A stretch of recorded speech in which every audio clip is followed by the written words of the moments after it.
ফিলিস্তিনিদের ফেরার পথ বন্ধ করতে গাজা ধ্বংসে মেতে উঠেছে নেতানিয়াহু। এবার ফাঁস হলো এ ষড়যন্ত্র। ইসরায়েলের প্রধানমন্ত্রী বেনিয়ামিন নেতানিয়াহু সম্প্রতি ইসরায়েলি পার্লামেন্টে পররাষ্ট্র ও প্রতিরক্ষা কমিটির এক বৈঠকে গাজা ধ্বংসের প্রকৃত উদ্দেশ্য স্পষ্ট করেছেন। বৈঠকে তিনি বলেন, আমরা ইচ্ছাকৃতভাবে গাজায় এমনভাবে অবকাঠামো ধ্বংস করছি যাতে ফিলিস্তিনিরা ফিরে আসার কোনো সুযোগ না পায়। এই মন্তব্যের মাধ্যমে গাজাবাসীদের জোরপূর্বক বাস্তুচ্যুত করার পরিকল্পনা ফাঁস হয়।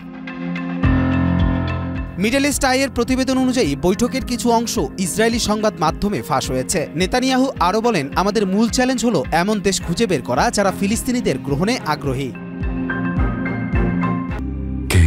শেকড় থেকে শিখরে। নেতানিয়াহু দাবি করেন যুক্তরাষ্ট্র গাজা শাসনে আগ্রহী, তবে টাইমস অব ইসরায়েল জানায় আরব দেশগুলোর আপত্তিতে যুক্তরাষ্ট্র সেই পরিকল্পনার কার্যকর পদক্ষেপ নেয়নি। মার্চের শুরু থেকে চলা ইসরায়েলি সেনাবাহিনীর অভিযান ইতিমধ্যে গাজার অধিকাংশ এলাকা ধ্বংস করে দিয়েছে। ১৯ লাখেরও বেশি ফিলিস্তিনি বারবার গৃহহীন হচ্ছেন। অবরোধের কারণে খাদ্য, পানি, ওষুধ সহ সব মানবিক সহায়তা বন্ধ থাকায় সেখানে চরম সংকট চলছে। কবির চৌধুরী, জয়, মাই টিভি।